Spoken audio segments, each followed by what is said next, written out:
Je pense qu'il faut requalifier ce qu'est une monnaie pour pouvoir répondre à cette question. Pour moi, une monnaie, c'est un outil social de confiance qui permet un transfert d'énergie et une réserve peut-être de cette énergie qui a été produite à un moment, qu'elle soit mentale ou physique. Pour moi, je pense qu'il y a 3 niveaux d'automatisation. Le premier niveau d'automatisation, ça va être ce que tu as appelé justement le dollar cost average, donc c'est-à-dire par exemple toutes les semaines on achète 100 € de Bitcoin. Si par exemple on met nos crypto-monnaies dans ce qu'on appelle une pool, où eh bien, les autres personnes vont pouvoir acheter et échanger avec, nous allons être rémunérés avec ça. Il y a 2/3 des personnes qui sont non bancarisées sur la planète, c'est dingue. Hello et bienvenue à toi dans le podcast La Bonne Fortune, l'émission qui te donne les clés pour prendre en main tes finances personnelles. Je suis Ismaël Bernus, un entrepreneur heureux, et avec La Bonne Fortune, mes invités se livrent sans filtre pour te donner les connaissances et les outils qui te permettent dès aujourd'hui de passer à l'action pour que tu puisses investir selon tes envies, selon tes choix et tes objectifs. Alors vous êtes de plus en plus nombreux à partager cette émission, je vous en remercie pleinement. Alors si toi aussi tu es nouveau par ici, je t'invite à t'abonner en un clic à ce podcast et à continuer de poser toutes les questions sur les différents réseaux. Mes invités et moi-même nous ferons un plaisir d'y répondre. Et sans plus attendre, je te laisse découvrir ce nouvel épisode. Let's go! Aujourd'hui, j'ai l'immense plaisir de recevoir sur La Bonne Fortune, dans cette nouvelle émission, donc Antoine Rousseau, dit Rousseau les bons tuyaux, plus connu, sous ce blaze. Salut Antoine. Salut Ismaël, écoute, merci de m'accueillir sur ton podcast. Merci à toi. Aujourd'hui, alors il y a tellement de sujets à évoquer sur encore une fois, les finances personnelles et l'investissement, là plus particulièrement, dans l'univers des crypto-monnaies. Sur l'émission de la Bonne Fortune, j'ai eu le plaisir de faire différentes émissions sur ce sujet, mais là on va aborder peut-être d'un autre point de vue avec ta vision qui t'est propre d'une part et la façon d'automatiser ces investissements dans l'univers des crypto-monnaies qui bouge pas mal en ce moment. Sachant qu'aujourd'hui on enregistre, on est le 9 juin et donc quand vous allez écouter ça pour la première fois, je pense que ça va être le 20 juin. Donc d'ici là, il peut encore se passer des choses en 10 jours. Le marché des cryptos est, comme je le disais, un petit peu mouvementé aujourd'hui, orienté à la baisse, etc. Est-ce que déjà, on va commencer par là, puis après, je vais te demander de te présenter un petit peu plus. Mais déjà, première question pour rentrer directement dans le vif, est-ce que les crypto-monnaies sont intéressantes encore en 2021 ? C'est une bonne question. Alors, d'un point de vue intéressante, oui, pour sûr. Après, est-ce que ça va être un investissement rentable si on investit maintenant ? Ça, c'est une autre question. Mais est-ce que c'est intéressant ? Oui, il y a beaucoup de choses à apprendre et justement, ça va être le but de ce podcast. Donc, si je réponds à cette question, oui, c'est intéressant. Là, Antoine, donc on enregistre à distance. Tu es en Thaïlande. On doit avoir 6 heures de décalage, c'est bien ça ? Ouais, c'est ça à peu près. Ouais. 5 et 6, ça dépend des horaires été et hiver. Ouais. Ok, d'accord. Et est-ce que tu peux te présenter un petit peu pour ceux qui te connaissent pas encore? Donc, comme je le disais, t'es plus connu avec ta chaîne YouTube notamment, Rousseau les bons tuyaux. Ouais. Mais pour ceux qui te connaissent pas, est-ce que tu peux te présenter succinctement, voir un petit peu ton parcours et pourquoi tu es implanté en Thaïlande aujourd'hui? Ok. Eh bien, pour faire simple, Antoine Rousseau. Du coup, Rousseau les bons tuyaux, ça vient de là. En fait, Rousseau les bons tuyaux, c'est un surnom qu'on m'a donné quand j'avais à peu près 22, 23 ans, quelque chose comme ça. Et c'est parce que à Paris, je trouvais toujours les bons plans, les bons machins que je refilais à mes potes. Et en fait, à ce moment-là, suite à mon école de commerce, je faisais un master en management des systèmes d'information en alternance. Et je travaillais à Louis Vuitton en tant que project manager, du coup. Et j'avais envie de me mettre un peu plus sur le web. Pour faire l'histoire longue de façon courte, je devais passer dans l'équipe web chez Louis Vuitton. Ça ne s'est jamais fait. Et j'ai fait, il va falloir que je fasse mon propre truc, du coup. Et je me suis dit, je vais lancer un site en parallèle qui s'appelait du coup Rousseau les bons tuyaux. Au début, je faisais des tests des différentes startups qui arrivaient sur Paris, des différents nouveaux services, parce que c'était un petit peu le grand bassin, quoi. Il y avait à chaque fois des nouvelles choses. C'était un petit peu après Uber, quoi. Uber était arrivé, ils avaient mis un grand coup de pied dans la fourmilière, on va dire, et on commençait à voir des services fleurir de toutes parts. Donc le dressing, enfin le pressing qui vient prendre tes fringues chez toi, qui va les laver puis les ramène directement. Il y avait tout ce genre de services. Du coup, je me suis dit c'était intéressant de les tester. J'ai commencé à faire ça. Et il y avait aussi les néobanques qui arrivaient à ce moment-là, donc N26 et compagnie. Et moi, j'ai toujours été intéressé par les, la gestion de l'argent en fait et les investissements et notamment la partie bancaire. Donc, j'avais déjà comparé pas mal toujours les services bancaires, mais de façon personnelle. Et je pensais pas que ça intéressait d'autres personnes parce que quand je regardais sur Internet ce que tu voyais, enfin, c'était à mourir d'ennui. C'était des mecs qui n'avaient jamais testé les services bancaires, tu vois, et en fait, ils faisaient juste des revues dessus pour gagner de l'argent avec l'affiliation. Pour ceux qui ne savent pas ce que c'est de l'affiliation, c'est en gros, on présente un produit ou un service, et si on le vend du coup à une autre personne, on va toucher une commission. Et donc, la majorité des sites étaient comme ça. Et moi, je me suis dit, bah attends, je vais faire des revues qui sont honnêtes, où j'ai vraiment testé le service et je dis ce que je pense. Et là, ça a commencé à bien décoller. Et j'ai été assez surpris parce que, en fait, je m'attendais pas à ça. Ça a commencé à bien marcher. Et à côté aussi, je faisais de l'argent avec le site, avec d'autres partenariats. Donc, par exemple, j'ai fait des partenariats avec Uber Eats et compagnie et je gagnais mon argent avec ça. Et du coup, je me suis dit, il faut que je commence à investir parce que j'ai peut-être ce côté un petit peu feignant derrière moi qui me dit autant faire travailler mon argent et moi que j'ai moins besoin de travailler. Et alors, j'ai commencé à vouloir investir. J'ai présenté bien sûr tous les services assurance vie et autres. Et petit à petit, en fait, je me suis rendu compte que ce que je voyais dans les investissements autour de moi, bah, ça me correspondait pas trop. Soit tu te faisais exploser par les frais parce que il fallait aller dans des banques d'investissement ou passer par ta banque et autres. Et là, il suffisait de faire un petit calcul pour voir que, par exemple, juste 1% de frais en plus, ça t'enlève sur 10 ans, je crois, ou 20 ans, c'est 30% de performance. C'est juste hallucinant. Donc j'ai fait bon, je vais pas faire ça. Et sinon après ce qu'on me proposait c'était du trading et compagnie. Et moi j'avais pas envie de passer plus de temps sur l'ordinateur. Donc j'ai fait bon, je vais pas faire ça non plus. Et petit à petit je me suis auto-formé en fait sur les investissements et surtout sur l'investissement en automatique. Et forcément j'ai eu plus d'affinité avec les crypto-monnaies. Pourquoi? Parce que j'avais déjà étudié ça. J'avais étudié pendant mon master. J'en avais déjà entendu parler en 2014, 2015, quelque chose comme ça quand j'étais en stage à New York. Alors là, il faut que je fasse attention aux dates parce que si d'un podcast à l'autre, j'ai plus les mêmes dates, ça va être, ça va faire un truc. Mais du coup, je me souviens à peu près de ça, mais j'avais pas d'argent à investir. J'avais vu le Bitcoin, voilà, la monnaie d'Internet, ok, passons. Et par contre, c'est pendant mon master, du coup, là, j'ai traduit tout le white paper du Bitcoin, qui est la présentation en fait technique et des intérêts du Bitcoin. Et là, ça m'a vraiment passionné. J'ai commencé à creuser plus et j'étais dans un environnement où en fait les personnes étaient aussi intéressées par ça, quoi. Donc mes potes d'école étaient aussi intéressés par ça et là j'ai creusé plus en plus. Ok, donc pour voir, je permets une petite parenthèse dans cette présentation.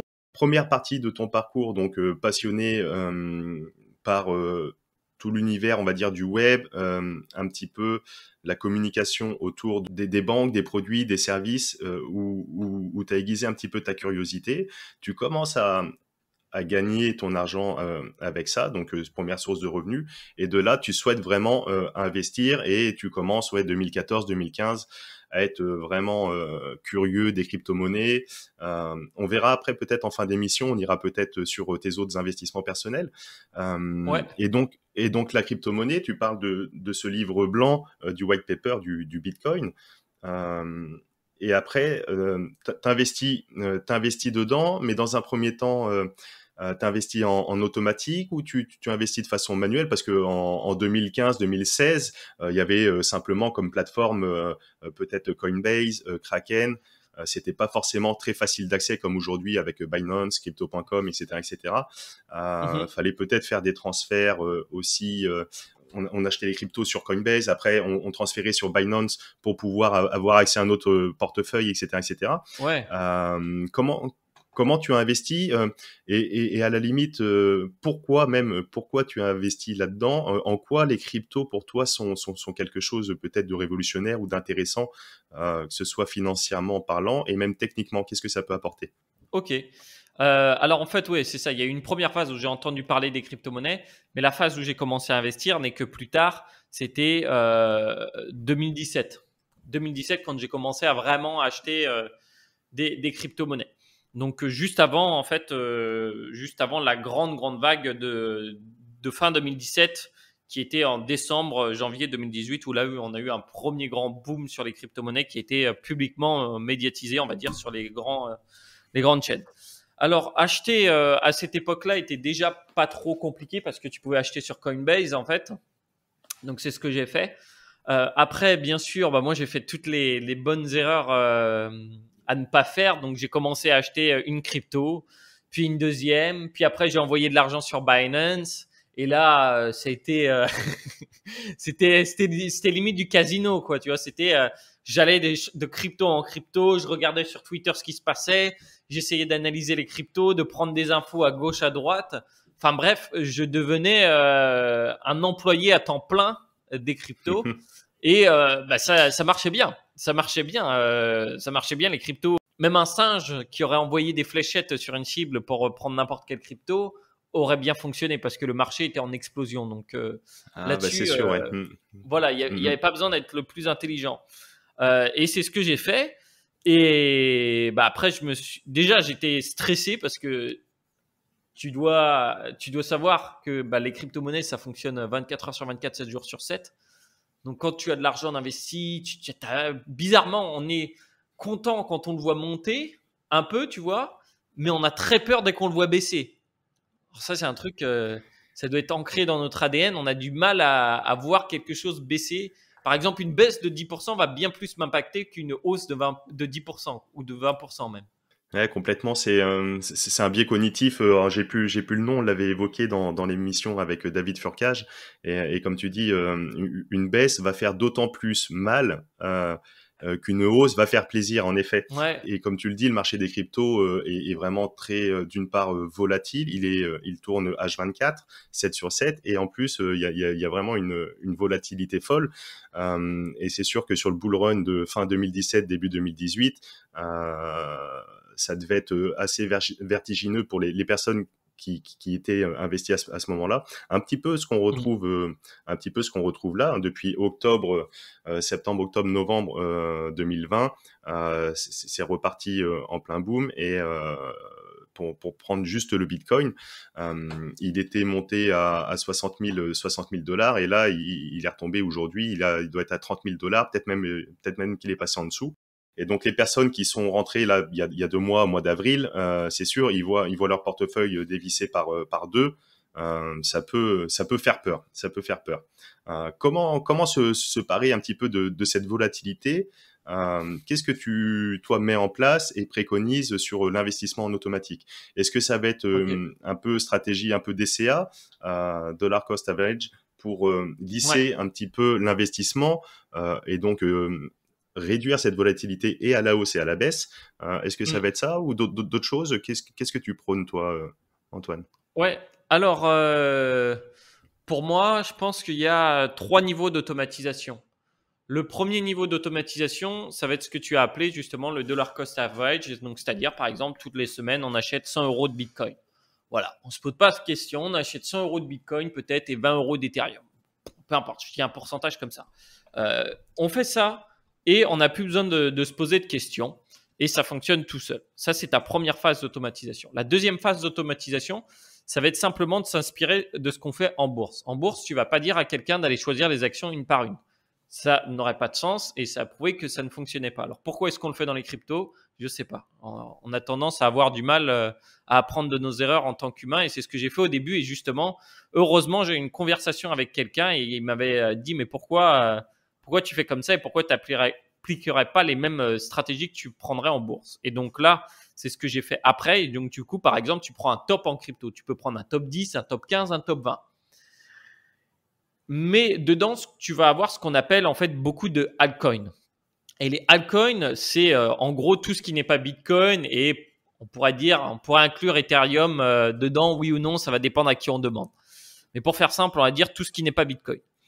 Et le truc, c'est que ces altcoins, elles sont très intéressantes que à des petits moments, que des petits temps où là, les altcoins vont surperformer le Bitcoin et après se prennent une claque encore plus forte que va prendre le Bitcoin.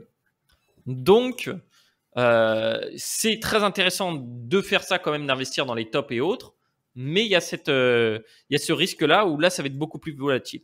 Donc ça va faire mal. Et justement, si on passe là sur le troisième niveau d'automatisation, et là, c'est personnellement un niveau d'automatisation que j'ai simplement réussi à mettre en place là, depuis 2-3 mois, qui est en fait de pouvoir identifier les moments où on va être en alt season et où les moments il va falloir être plutôt en Bitcoin, en Ethereum. Et quand on est en alt season, quels sont les altcoins qu'il faut avoir. Mais là, c'est beaucoup plus avancé. Donc déjà, je pense qu'il faut se concentrer pour les personnes sur le premier niveau. Aller tranquillement, par exemple, acheter des bitcoins tous les mois, tous les semaines, peu importe. Commencer comme ça, petit à petit dans le bassin. Et forcément, à un moment, on va être attiré par le reste. On va être attiré par le reste. On va vouloir les crypto. On va voir des gros pourcentages à des moments. Et on va se dire, c'est bon. Et c'est là qu'on va tomber dans le piège. Et oui, c'est intéressant ce que tu dis parce que en effet, je pense que il est intéressant il faut bien commencer quelque part. La façon peut-être la plus safe, c'est de pourquoi pas se charger en Bitcoin, en Ether dans un premier temps. Le Bitcoin, ce qu'on appelle la crypto-monnaie roi, c'est le king. Il représente aujourd'hui 40% de la valorisation totale des crypto-monnaies, sachant qu'il y en a peut-être 10 000 sur le marché. Donc, c'est pas pour rien qu'on l'appelle la monnaie roi. Mais après, une fois qu'on y vient, qu'on y goûte, forcément, on va attiser la curiosité. On va vouloir peut-être aller se pencher sur du Cardano, sur du XRP, sur du Doge, sur du Polkadot, et en fonction, tous ces alts, ils n'ont pas du tout la même utilité. D'une part, si on est sur le fondamental, par exemple le Dogecoin, c'est vrai que ça va être un shitcoin comme on l'appelle, vraiment une crypto poubelle où il y a aucun fondement derrière, etc. Pourtant, elle a performé de ouf. Mais on peut se ramasser les dents aussi dessus. On le voit avec l'actualité, avec Elon Musk, dès lors qu'il fait un tweet, il fait trembler un peu tout l'écosystème, etc., etc. Et c'est là qu'on peut faire des bêtises.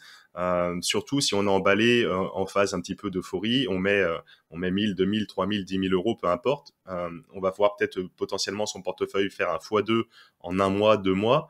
Et donc derrière, on va être enthousiaste, on va peut-être aller se charger un peu plus. Et là, bim, la dégringolade, un petit peu comme on a vécu là. Et donc c'est là déjà où il est intéressant d'avoir une culture financière dans son ensemble et en même temps des allocations sur les différentes classes d'actifs. On pourra y revenir encore une fois par rapport à tes investissements perso autres que crypto pour aussi se prémunir. Et c'est vrai que c'est l'objet aussi de l'émission de la bonne fortune. On parle souvent, j'aime bien ce terme d'investisseur heureux. Dans heureux, il y a épanoui et on goûte un petit peu à tout, à différentes classes d'actifs pour pouvoir se prémunir de ça et essayer d'avoir un détachement. Parce que c'est vrai que moi-même, hein, les premières fois où j'étais investi dessus, j'étais H24 sur CoinMarketCap à suivre le cours, à suivre le portefeuille et c'est sûr qu'on est content, on est content quand on investit au bon moment, mais une fois que ça rechute un petit peu, etc., on fait un petit peu la grimace. Donc, Ouais. les sensations sont mises à rude épreuve. Ça, je suis bien d'accord avec toi. Le fait d'être un investisseur content, c'est vraiment important. Et donc, pour moi, il faut toujours se rappeler sur pourquoi est-ce qu'on fait ça. Est-ce qu'on investit alors certes, oui, il y a le côté monétaire. Bien sûr, tu veux investir, tu veux faire fructifier ton argent, mais et pourquoi tu veux faire fructifier ton argent?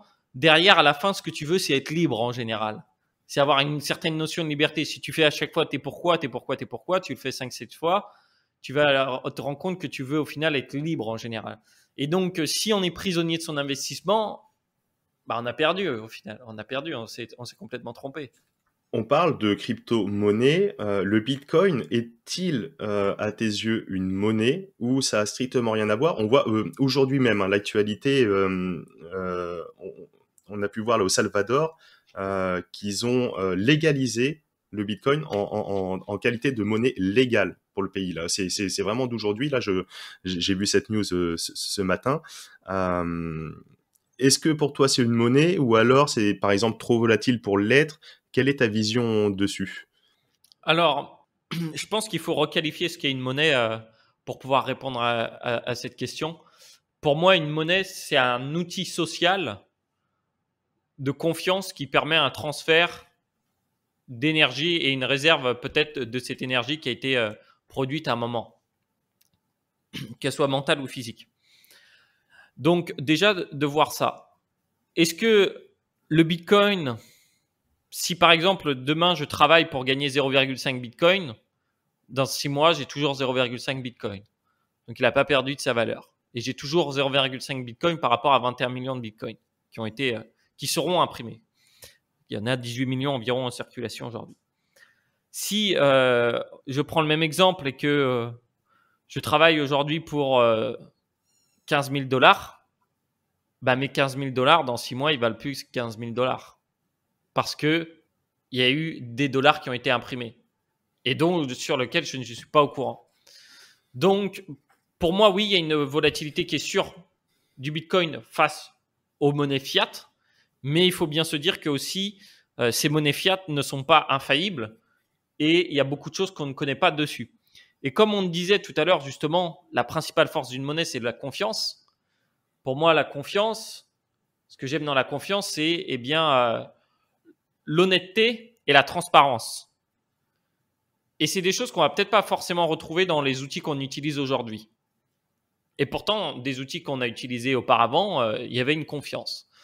Donc, là-dessus, pour moi, le Bitcoin permet, oui, de faire des échanges comme ça de valeur. Et peut-être pas pour tout le monde, parce que tout le monde n'est pas forcément à l'aise avec le Bitcoin, mais demain, si tu me dis, par exemple, tu veux m'envoyer de l'argent en Bitcoin, je suis content, tu vois. Je préfère limite que tu m'envoies en Bitcoin en euros, en dollars ou je ne sais quoi. Et ouais, c'est très intéressant cette notion de confiance dans ce qu'on pourrait qualifier de monnaie. Et on le voit, j'aime bien rappeler 2012, ce qui s'est passé en Grèce notamment, où avec la crise, etc., même les personnes qui avaient du cash en banque, etc., qui étaient aisées, se sont vues du jour au lendemain bloquées de par les États, les banques institutionnelles, pour pouvoir les retirer. Ils étaient limités, alors j'ai plus les montants exacts, je vais dire des bêtises, mais peut-être à 20 € par jour ou 100 € par semaine pour pouvoir retirer. Et ça, dans les crypto-monnaies, Bitcoin ou même les stablecoins, au travers notamment la technologie de la blockchain, décentralisée, il y a personne qui a la main mise dessus, c'est l'ensemble du réseau qui fait valider. C'est transparent, on sait, tu as parlé tout à l'heure du white paper, avec les 21 millions de bitcoins qui vont être émis, je crois que c'est en 2050 qu'on arrivera à la fin, Ouais. avec les systèmes de... Mince, je perds Halving. le nom de halving, merci, tous les 4 ans, où ils divisent notamment les récompenses des mineurs, etc., etc. Mais au moins, il y a une transparence parce que tout est clair. Il y a personne qui peut reprendre la main, qui peut tricher, qui peut changer les règles du jeu. Ouais. Qu'aujourd'hui, les banques, on le voit, elles impriment de la monnaie à foison, elles en distribuent partout, à foutre entre guillemets c'est plus des pansements sur des jambes de bois, c'est des, je sais pas comment on pourrait qualifier ça, mais du coup, ça décrédibilise un petit peu la valeur de confiance qu'on peut avoir, et notamment au travers de l'inflation qu'on peut retrouver, etc., etc. Et en ce sens, donc, je te rejoins pleinement.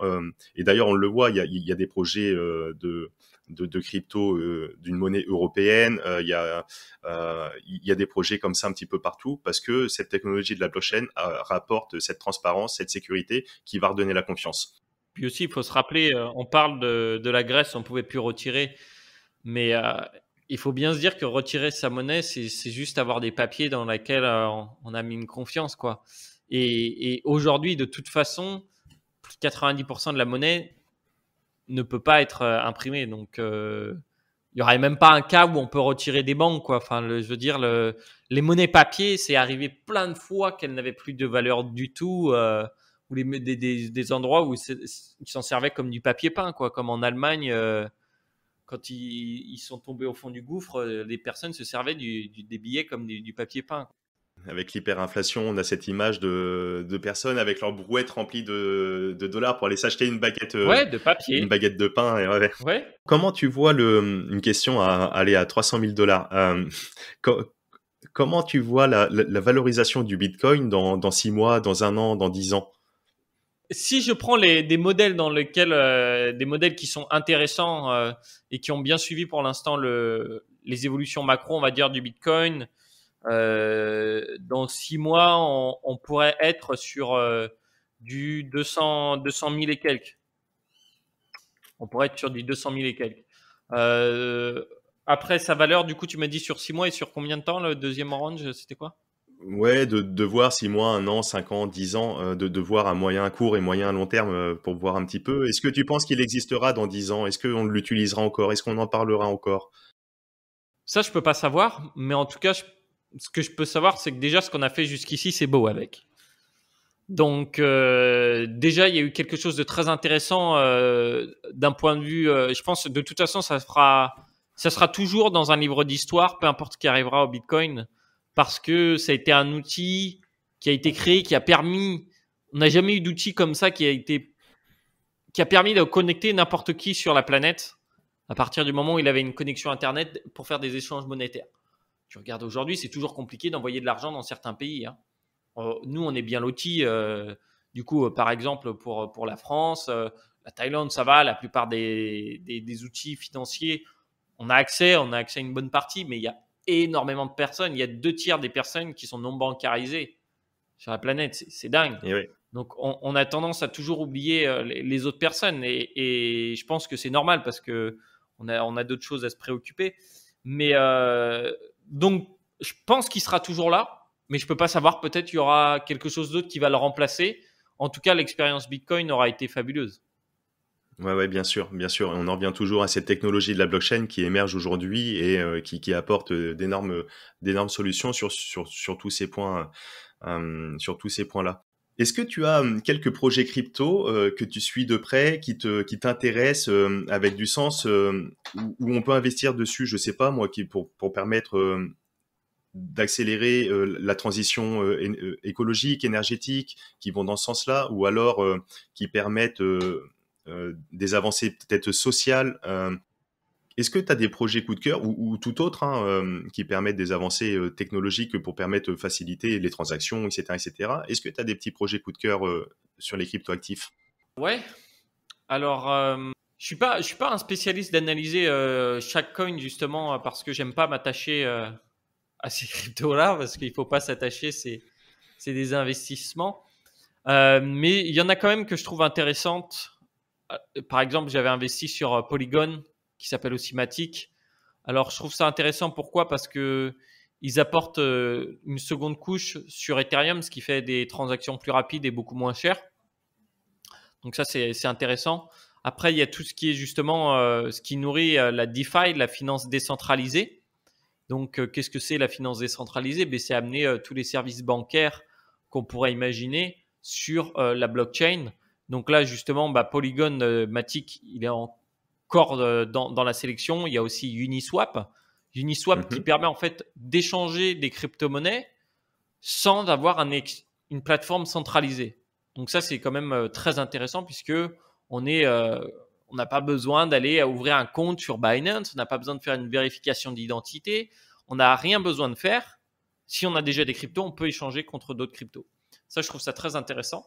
Et justement, ça ouvre beaucoup de portes qui sont intéressantes pour nous en tant qu'investisseurs, puisque ça nous permet d'activer des revenus passifs, en fait, où on va pouvoir être rémunéré si on apporte, par exemple, de la liquidité. Donc, si par exemple, on met nos crypto-monnaies dans ce qu'on appelle une pool, donc en fait une piscine, où eh bien, les autres personnes vont pouvoir acheter et échanger avec, nous allons être rémunérés avec ça. Et il y a aussi, bien sûr, tous les autres services de la DeFi, qui va être de, par exemple, prêter son argent. Donc, on va pouvoir facilement prêter son argent sous forme de crypto, bien sûr, et être rémunéré avec ça. Donc, ça, je trouve ça très intéressant et ça pourrait débloquer beaucoup de choses, je pense, petit à petit après. Alors là, on est sur le premier volet, à mon avis, sur la DeFi, où en fait, c'est plus les personnes qui sont vraiment dans la crypto qui peuvent tester, voir ce qu'on peut faire, mais on va pas être sur une phase d'adoption par le commun des mortels, les communs des personnes, on va dire. Je pense que ça arrivera plutôt sur la troisième vague DeFi, mais peut-être sur la deuxième, il y aura déjà une bonne émancipation. Donc 2 projets intéressants. Et je pense à un autre projet intéressant qui donne beaucoup de contrôle aux personnes et autres sur les transitions sociales dont tu parlais. Ça va être le Satoshi. Le Satoshi qui est en fait le Bitcoin, mais c'est la plus petite unité de mesure du Bitcoin. Pourquoi je dis ça? Parce que je pense qu'il va falloir très vite commencer à parler en Satoshi, étant donné que le prix du Bitcoin monte de plus en plus. On va de plus en plus en fait utiliser comme unité de mesure les chiffres qui sont après la virgule. Donc par exemple 1000 Satoshi, 5000 Satoshi, 10 000 Satoshi. Je refais une petite parenthèse pour accentuer ce point très très important pour celles et ceux qui nous écoutent et qui sont un petit peu qui découvrent cet univers crypto, etc. Donc on a le Bitcoin, donc avec une unité 1, 2, 3, 4 Bitcoin. Aujourd'hui, il est donc à 33 000 $. Et le Satoshi, c'est vraiment, comme tu le dis, c'est la plus petite unité de mesure. Donc un Satoshi, ça représente 0,0000000. Je crois qu'il y a 6 ou 7 et après un Bitcoin. Donc c'est vraiment la plus petite unité de mesure. Et d'une part, en fonction du cours du prix du Bitcoin, parce que tout le monde ne peut pas avoir à 30 000 ou à demain peut-être à 100 000, 200 000, avoir un Bitcoin. Mais pour les unités de mesure pour échanger, etc., tu expliques qu'on va parler voilà, en Satoshi. Ouais, justement, en fait, c'est pour éviter le biais qu'on a par rapport au prix, personne ne veut avoir 0,0001 Bitcoin. Mais par contre, tu peux avoir facilement 1000 Satoshi, 10 000 Satoshi. Pourquoi? Parce que un Satoshi aujourd'hui, bah, du coup, il s'échange à 0,003 centimes. Euh, et ce qui fait que beaucoup de personnes, par exemple, se sont lancées sur Dodge, bah, parce que Dodge, bah, c'était pas cher, donc tu te dis, bah, je prends pas beaucoup de risques. Mais en fait, c'est pas cher par rapport à quoi? Parce qu'il faut prendre le nombre total de la monnaie qui est imprimée. Donc, c'est pas important le prix par coin en fait. Il faut, Et oui. si on le sépare du reste, c'est pas intéressant, mais il faut regarder comme ça. Donc, justement, d'ailleurs, sur CoinMarketCap, maintenant, on peut avoir le Satoshi directement en cours. Donc, ça peut être intéressant pour les personnes d'essayer plutôt d'avoir plus de Satoshi que de Bitcoin. Et oui, et en même temps, c'est plus simple. Ouais. Sur ton parcours, alors est-ce que tu pourrais peut-être redonner encore, donc tu as parlé tout à l'heure de l'investissement en automatique avec ces trois phases, ces trois premières phases Ouais. pour pouvoir mettre les briques en place. Quel conseil tu pourrais donner peut-être sur des personnes qui souhaiteraient se lancer, qui se sont lancées, qui souhaiteraient se développer sur tout ce marché cryptoactif? Alors, je vais diviser entre ceux qui ne sont pas lancés et ceux qui se sont déjà lancés. Euh, Ceux qui ne se sont pas lancés, eh bien, commencez à acheter déjà. Même une petite somme, ça ne veut pas dire. Le truc, ce qui est bien, c'est qu'avec les crypto-monnaies, tu n'es pas engagé. Tu n'es pas engagé sur longtemps, tu n'es pas obligé de faire un virement tous les mois, tu n'es pas obligé, tu vois, rien ne t'oblige. Donc pourquoi ne pas essayer juste un petit peu plutôt que de regarder ça d'une façon spectateur, même si on n'aime pas forcément les crypto-monnaies. Donc là, on peut ouvrir un compte sur n'importe quelle plateforme. Bon, je peux donner des noms quand même pour éviter qu'ils ouvrent sur n'importe quoi et se faire avoir, quoi. Donc, on peut penser à Coinbase, Binance. Sinon, ce que je ferais, c'est pour ceux qui veulent justement mettre en place la première brique d'automatisation, utiliser un service comme Stackinsat. Stackinsat, qui est une entreprise française qui permet de mettre en place facilement un achat récurrent et de recevoir directement ces bitcoins. Donc là, t'as pas plus automatisé pour la première étape qu'avec eux, je pense. Donc, j'utiliserai ça. Très simple à mettre en place. Et maintenant, pour ceux qui sont déjà lancés, eh bien, déjà, dites-vous bien quels sont vos objectifs. Notez bien vos objectifs pour investir et qu'est-ce que vous voulez avoir derrière. Pourquoi? Parce que ça vous permet de choisir la stratégie. Peut-être que vous voulez devenir trader à plein temps sur les crypto-monnaies. C'est tout à fait possible. Bonne chance pendant que c'est en bear market. Quand c'est en bear market et que tout baisse, il y a beaucoup moins de personnes qui sont bons traders généralement. Sur YouTube et compagnie, on en voit beaucoup moins. Et sinon, si vous voulez bien automatiser, regardez comment faire. Donc bon, bah là, je peux faire ma pub, hein. Je sais pas, tu pourras mettre le lien. J'ai une masterclass où j'explique justement ma stratégie pour investir en automatique et comment j'investis en automatique. Ouais, bien sûr, c'est très très libre hein, sur la bonne fortune. On peut faire la pub avec grand plaisir. Mais oui, on mettra tous les liens comme à l'habitude dans les notes de l'épisode, que ce soit déjà mettre les 3 étapes dont tu as parlé tout à l'heure, mettre le lien de ta masterclass, comment investir en automatique, bien Ouais. sûr, les sources et références, et comme à l'habitude, je préparais également un petit résumé, tout ça à envoyer Cool. également de l'épisode. Parfait. Et donc, le deuxième conseil qui serait avec ça, donc prendre de l'information. Et le deuxième conseil qui serait aussi de se couper du bruit. Donc, apprendre à se déconnecter justement de CoinMarketCap, apprendre à se déconnecter de Twitter, de toute l'actualité. Et c'est pas si facile que ça à faire. Et je sais, parce que j'ai eu beaucoup de personnes qui l'ont toujours fait, même après les formations. Et après, ils reviennent me voir et me disent, mais t'avais raison, en fait. C'est rien. Parce que, en fait, le problème de ces actualités-là, c'est qu'on n'a aucun pouvoir d'action. Et si on se concentre la journée à passer du temps sur des choses où on n'a pas de pouvoir d'action, bah, on va finir malheureux parce qu'en fait, tout s'abat sur nous, on peut rien faire. Donc, se concentrer toujours sur là où on a un pouvoir d'action. Donc, que ce soit vos sources de revenus, peut-être que vous pouvez augmenter, ça va dépendre. Que ce soit sur passer du temps avec votre famille, que ce soit sur n'importe quoi. Vaut mieux se concentrer sur ça, honnêtement. Et oui, très intéressant ce que tu dis. Il me semble que tu as un petit mantra, une petite citation qui te tient à cœur. Tu peux nous la partager? Fait est mieux que parfait. Fait est mieux que parfait. Comme tu le dis, c'est vraiment ça. Je pense qu'il est intéressant de commencer, bon, à se former, etc., mais à mettre des choses en place, en action. Et c'est vraiment l'idée de cette émission, de ce podcast, c'est d'accompagner les personnes au mieux pour leur donner le maximum d'informations, qu'ils aient le choix dans tout ça pour commencer à poser les premières pierres. Il est toujours intéressant de peut-être faire des erreurs, mais toujours faire. Et on ne pourra pas forcément tout le temps gagner à tous les coups dès le début. Et donc, c'est très intéressant en ce sens. Et comme tu le dis, par rapport à toutes les informations qu'on peut avoir à droite à gauche, moi, je reçois les alertes, hein, je suis curieux aussi, donc je regarde. D'un coup, on voit un média pro crypto qui va dire, tiens, le Bitcoin va repartir, va péter les 6 chiffres bientôt. D'un autre côté, on voit des médias où, je sais pas moi, Christine Lagarde ou des personnalités politiques, etc., qui veulent la peau des cryptos, qui vont dire non, c'est un projet, ça n'a pas de sens et ça va disparaître dans 3 jours, etc., etc. Et donc, dans tout ce flot d'informations, comme tu le dis, où on n'a pas la main mise dessus, on peut être que spectateur. Je pense en effet, je te rejoins, et il est mieux d'être acteur et de commencer à faire ses propres expériences pour pouvoir goûter à tout ça. Et c'est très intéressant, comme tu le disais tout à l'heure avec les crypto-monnaies, pour faire le parallèle par exemple avec la bourse. Pour mettre un petit peu entre guillemets en opposition, c'est vrai que sur les crypto-monnaies, on peut commencer avec 10-20 euros. Et on va pas se faire massacrer par les frais qui sont de l'ordre même sur les plateformes centralisées. Grosso modo, c'est 0,1%, 0,01%. Et c'est tout le temps ça, qu'on investisse 10, 20 ou 30 euros. C'est ça. Par exemple, la bourse, même sur des courtiers en ligne, souvent, on va avoir un montant de frais fixe, 2 euros pour un passage d'ordre, plus un pourcentage. Et donc, si on investit sur des petites sommes, 2 euros, si on met 10 euros, ça fait tout de suite 20%. Donc, on aurait besoin de 25 ou 30% de performance pour ne serait-ce juste regagner sa mise. Donc là, c'est même pas la peine. On est hors jeu, on se fait éclater par les frais, comme tu le disais.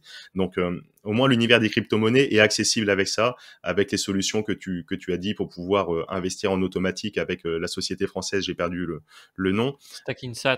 Stackinsat, ouais, merci. Et du coup, tout ça, c'est très, très intéressant. Et donc, ton mantra, fait mieux que parfait, je l'embrasse à plein cœur également. Et je le partage pleinement. Est-ce que tu as des ressources, tu parlais tout à l'heure forcément de ton webinaire, etc., ta masterclass que tu proposes. Est-ce que tu as d'autres ressources, peut-être des livres ou des personnes qui t'inspirent et qu'on pourrait recommander pour celles et ceux qui nous écoutent? Ouais. Alors, on va rester dans l'univers crypto. J'ai le nom en anglais d'un bouquin qui s'appelle The Bitcoin Standards.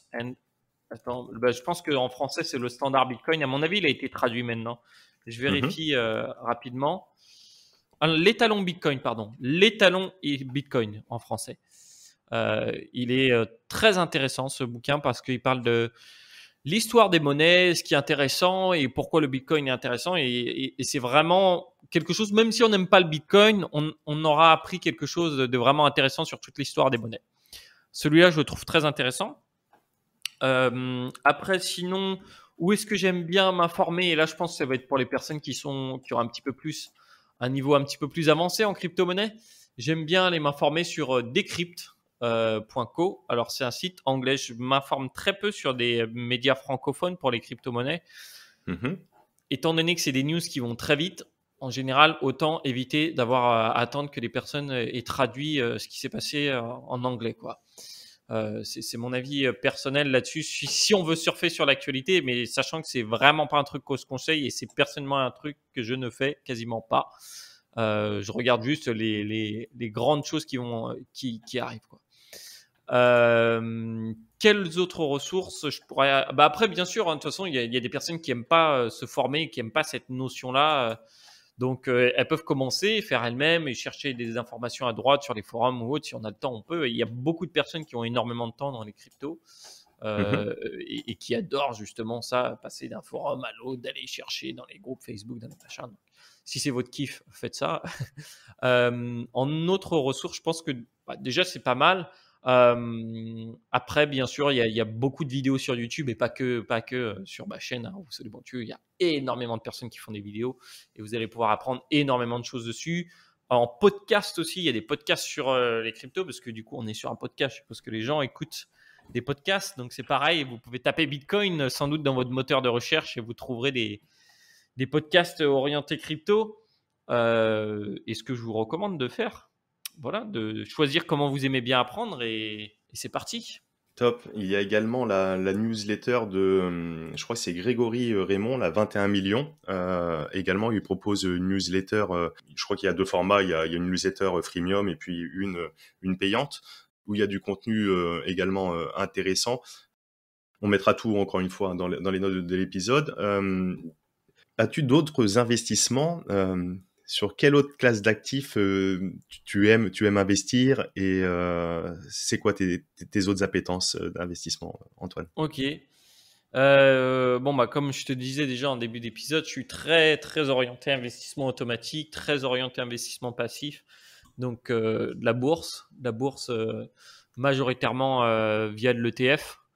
Mhm, Qu'est-ce que j'ai aussi ça représente une toute petite partie maintenant, mais j'avais fait un peu à l'époque de l'immobilier papier via les SCPI en ligne là.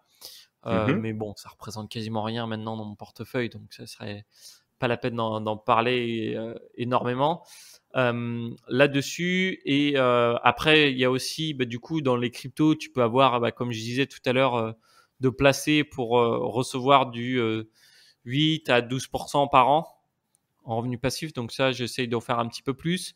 Et sinon, j'investis aussi dans le capital de certaines entreprises, de certaines startups. Ouais. Donc là, enfin, je Ouais. suis à deux. Je suis à deux entreprises du coup dans lesquelles j'ai investi. Ok, super intéressant. Tu peux nous dire lesquels peut-être ou... Il y en a une. Alors le nom, il est pas très important, mais en fait, ils achètent Mhm, des sites internet qui font en général du contenu orienté sur un sujet et qui vont recommander certains produits. Eux, ils achètent ça, ils développent les revenus et ils développent comme ça après. Donc en général, soit ils vont les revendre plus tard, soit ils vont les garder en cash machine, en cash flow, quoi. mhm, Tu peux d'ailleurs acheter directement un site avec eux et le mettre en gérance. Donc pourquoi j'ai fait ça? Parce que c'est en fait un système que je connais très bien. Justement, j'ai fait de l'affiliation avant, comme j'ai parlé. C'est un domaine que je connais bien, le SEO et autres. Donc pour moi, c'était naturel d'investir dedans. Et l'autre entreprise dans lequel j'ai investi, je ne sais pas si je peux le dire parce que j'ai signé un accord, mais c'est quelque chose dont on a parlé dans le podcast, qui a été mentionné. C'est pas que je veux pas dire, mais c'est comme la levée de fonds, elle est encore en cours. Il y a les clauses de confidentialité, etc. Bien sûr, ouais. C'est vrai que l'investissement en private equity, prise de participation, c'est un des pans qui m'intéresse moi personnellement, mais que je souhaite aussi mettre en avant sur cette émission, dans le sens où ça nous permet également d'investir d'une certaine façon dans l'économie réelle et de donner du sens à l'investissement et pas simplement juste de placer sur marché secondaire boursier où on ne sait pas trop ce qui est Mm. fait de notre argent ou sur un livret A où les banques vont s'amuser avec Ouais. et là on a un impact direct et on donne du sens à notre épargne. Et ça, je trouve ça très, très, très intéressant aussi. En plus, la cerise sur le gâteau, ça peut être in fine en plus très, très rentable. Donc, c'est un petit peu le meilleur de tous les mondes également. Et ça s'accorde très, très bien dans une stratégie de diversification d'investissement. Et très très complémentaire avec les cryptos qui sont en quelque sorte, on pourrait dire aussi, chaque projet crypto est une petite start-up en quelque sorte, une Mm. petite start-up et le fait d'investir dedans, ben, ça permet aussi le développement. Ben, super intéressant, merci pour tout ça et ta transparence en tout cas sur tes investissements, sur tes appétences. Est-ce que à l'inverse, tu as des classes d'actifs où tu ne souhaiterais absolument pas aller? Oui, alors bon, bah là, je pourrais en donner des pendant longtemps. Bah, tout ce qui est des actifs qui demandent énormément de connaissances sur des sujets que je connais pas. Donc, par exemple, on pourrait parler des cartes Pokémon, on pourrait parler de tout ce qui va être exotique. En fait, les cryptos étaient un investissement exotique. Je sais pas si aujourd'hui c'est encore un investissement exotique, comme ils sont tellement répandus. Tu vois, je me demande. Donc tout ce qui serait là-dedans, le mobilier et autres. Et sinon, je pourrais dire, pour l'instant, l'immobilier me botte pas. Mhm. M'intéresse pas trop l'immobilier parce que je le vois plus comme quelque chose en fait où, de mon point de vue, il faudrait que je le fasse et que je le fasse vraiment un petit peu comme une entreprise. Bien sûr, à l'immobilier, bon, on va y avoir les atouts de notamment l'effet de levier bancaire où on va pouvoir créer une certaine richesse, notamment en soulevant des fonds, etc. Mais à côté de ça, ça demande énormément de temps et c'est sûr que si tu es plutôt porté sur des investissements passifs. Ouais, puis j'ai déjà une entreprise à faire tourner, donc c'est ça aussi, quoi. Après, tu vois, ça dépend du cas de chacun, hein, et c'est pour ça. Et je pense que si on adore la gestion et d'être proche comme ça des chiffres et autres, on peut faire des belles choses dans l'immobilier, mais il faut bien choisir, mais savoir que ouais, c'est un truc qui va demander peut-être plus de temps. Ouais, sinon, je sais pas si tu avais d'autres investissements en tête, mais Ouais, non, mais c'est bien. Peut-être, par exemple, les matériaux précieux, l'or, l'argent, etc. Ça peut être aussi valeur refuge, ça peut être intéressant. j'ai un petit peu, mais bah, on va pas se mentir, c'est pas très sexy, quoi. Ouais, ouais, Enfin, il c'est plan-plan. y a pas grand-chose à dire dessus. Je sais pas, tu vois, on pose la question par rapport au Bitcoin, mais tu vois, je sais pas si dans 20 ans, l'or aura toujours autant la cote, tu vois, je sais pas. Je pense qu'il y aura des endroits, oui, peut-être, mais peut-être qu'au final, ce serait les cryptos ou un autre investissement qui aurait pris le dessus. Je ne sais pas. En tout cas, tout ce que je sais, c'est que le matériel attire moins aujourd'hui. On est plus dans une économie, ouais, immatérielle, d'une façon générale. Exactement. Est-ce que tu as des applications, que tu utilises au quotidien, qui te permettent, qui te facilitent la vie? Alors que ce soit pour le domaine de l'investissement, le domaine des cryptos ou même tout autre domaine, même perso, est-ce que tu as des applications que tu kiffes bien, que tu apprécies? Ouais, mais c'est des banques taille. C'est l'application de ma banque taille parce que je paye avec le téléphone.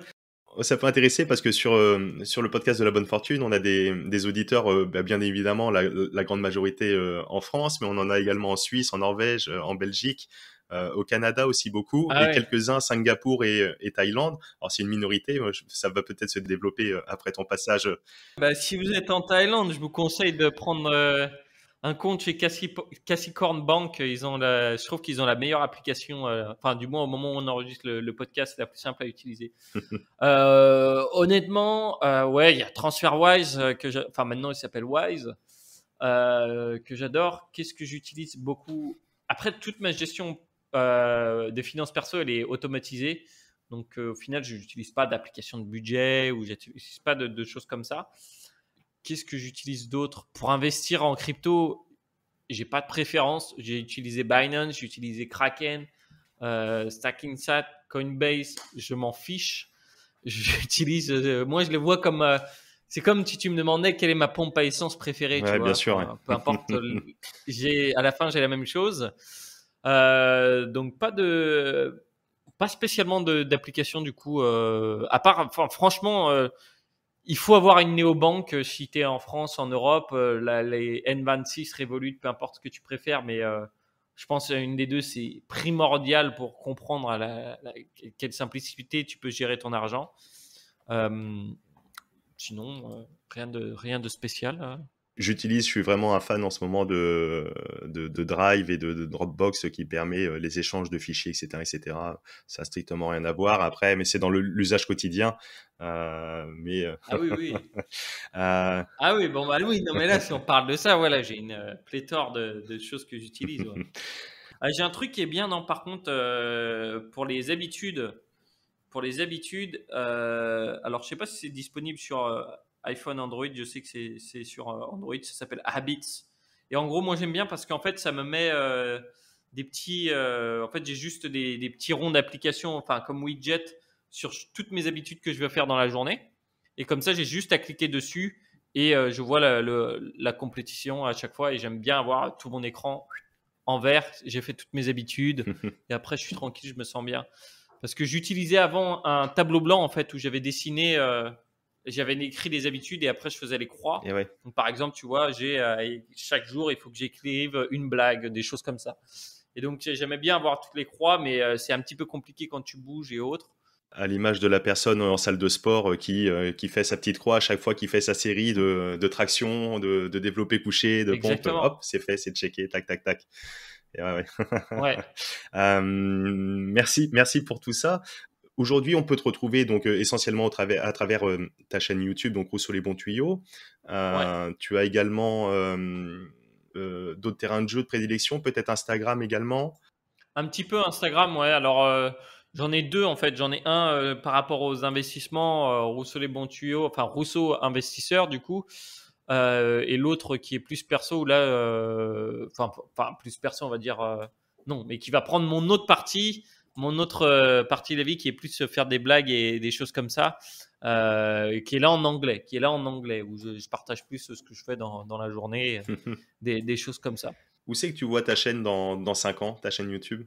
Franchement, je pense que elle sera bien développée. Je peux pas savoir le nombre d'abonnés qu'il y aurait dessus parce que honnêtement, si pour moi c'est plus simple et j'arrive à toucher plus de personnes en faisant uniquement de la publicité payante, bah, je ferai ça en fait. Mhm. Parce que moi, mon but, c'est d'aider le plus de personnes par rapport à ça. C'est ma mission et c'est le but de l'entreprise. C'est comme ça que l'entreprise vit. C'est en fait l'oxygène de l'entreprise. Donc, je pense continuer parce que moi, j'aime bien faire des vidéos. J'aime bien partager ça. Donc, à mon avis, et je pense que la France enfin, le paysage plutôt ouais, français, francophone, je pourrais pas juger parce que je sais pas ce qui se passe en Belgique et au Canada va se réveiller plus sur en fait les finances perso et l'investissement parce qu'on a aux États-Unis eux c'est déjà à plein tambour les chaînes explosent dans tous les sens tu vois les chaînes finances perso ça fait partie des plus grosses chaînes Mhm, presque mhm. donc je pense que d'ici 2 3 ans on va avoir même pour toi hein, pour le podcast et autres je pense qu'on va avoir quelque chose déjà il y a eu une bonne traîne avant tu vois je parlais des banques tu avais 1000 vues tu avais 2000 vues tu étais content. Aujourd'hui, tu as des chaînes, des grosses chaînes qui peuvent parler d'une nouvelle banque, des choses comme ça, donc des services Mhm, financiers. mhm. Et comme on est encore un petit peu, je pense, comment on pourrait dire, on est un petit peu encore dans le rêve qu'on va avoir des retraites et autres. Le moment où le réveil va être brutal, là, il va y avoir du monde qui va venir sur YouTube, les podcasts et compagnie pour savoir comment investir et autres. Ouais, ouais, bien sûr, c'est vrai qu'on voit de plus en plus, ça se démocratise et encore une fois, que ce soit ta chaîne YouTube, que ce soit mon podcast et plein d'autres. On a cité la newsletter, il y a énormément d'autres podcasts. Je pense naturellement à Mathieu Stéphanie sur la martingale ou à d'autres. C'est vrai que ça se démocratise de plus en plus et je pense que c'est vraiment une bonne chose parce que, encore une fois, comme j'aime à le dire, les finances personnelles sont trop importantes pour être délaissées soit que ce soit dans un couple à une seule personne, souvent l'homme d'ailleurs, ou alors même de ne pas s'en préoccuper du tout et de le laisser aux seules mains des banquiers, de notre conseiller bancaire, etc., qui va pas forcément être le meilleur allié dans tous les cas. Donc c'est vrai que cette émission, en tout cas, c'est vraiment le but de pouvoir encore une fois donner les clés pour pouvoir investir et donner du sens à son épargne. Merci pour tout ça. Ça fait 3 quarts d'heure passés qu'on est ensemble. C'est super intéressant. Euh, les auditeurs et les auditrices qui écoutent l'émission jusqu'au bout, je dis qu'ils font partie de la Dream Team de la bonne fortune. Très certainement que ce sont des investisseurs qui sont heureux. Qu'est-ce que tu peux leur souhaiter quel serait ton mot de la fin, Antoine? Joyeux Noël et bonne Pâques. Mais c'est vrai que j'aime bien quand on parle de ça, parce que moi, la plupart du temps, par exemple, si j'ouvre un podcast, dans 80% des cas, je vais le finir, quoi. Enfin, j'ai du mal à. Vous faites partie peut-être d'une espèce différente. Alors, on doit partager un gène qui doit être commun. Mais je vois pas pourquoi j'ouvrirais un podcast, je l'écouterais 5 minutes ou 10 minutes et puis j'arrêterais, tu vois. Donc, qu'est-ce que j'ai un mot à leur dire? Eh bien, continuez de faire ce que vous faites parce que ça va marcher et c'est la bonne voie. C'est la bonne voie. Exactement. Fait est mieux que parfait. On va rester là-dessus. On peut reprendre. Tatoué dans le podcast. Avec grand plaisir. En tout cas, merci pour cet échange très très intéressant. Encore une fois, je remettrai toutes les notes dans l'épisode, que ce soit la masterclass, que ce soit les différentes ressources dont on a évoqué, etc. Et puis, je vous dis à très très bientôt pour une prochaine émission. Merci Antoine. Ciao. Merci à toi, Ismaël. À la prochaine. Ciao. Et nous voilà arrivés à la fin de cette émission et je te remercie pleinement pour ton écoute attentive. Alors si tu as écouté jusqu'ici, c'est que tu fais partie de la Dream Team de la bonne fortune. Et vous êtes de plus en plus nombreux à nous suivre chaque semaine, alors encore merci du fond du cœur. Alors si tu apprécies le podcast de la bonne fortune, je le répète à chaque fois pour les nouveaux abonnés, c'est très simple, il y a 2 belles façons de me le témoigner. La première, c'est de prendre quelques secondes pour laisser un avis 5 étoiles sur la plateforme de ton choix et notamment Apple Podcast, car tu le sais, c'est ce qui aide pour le référencement de l'émission. Et la deuxième façon, c'est de le partager à tes proches, à tes amis autour de toi. Je suis sûr que tu connais 2 ou 3 personnes qui seront intéressées par ce contenu. Et comme on le sait, la distance entre les rêves et la réalité s'appelle l'action. Moi, je te retrouve très très vite pour un nouvel épisode de La Bonne Fortune. Ciao.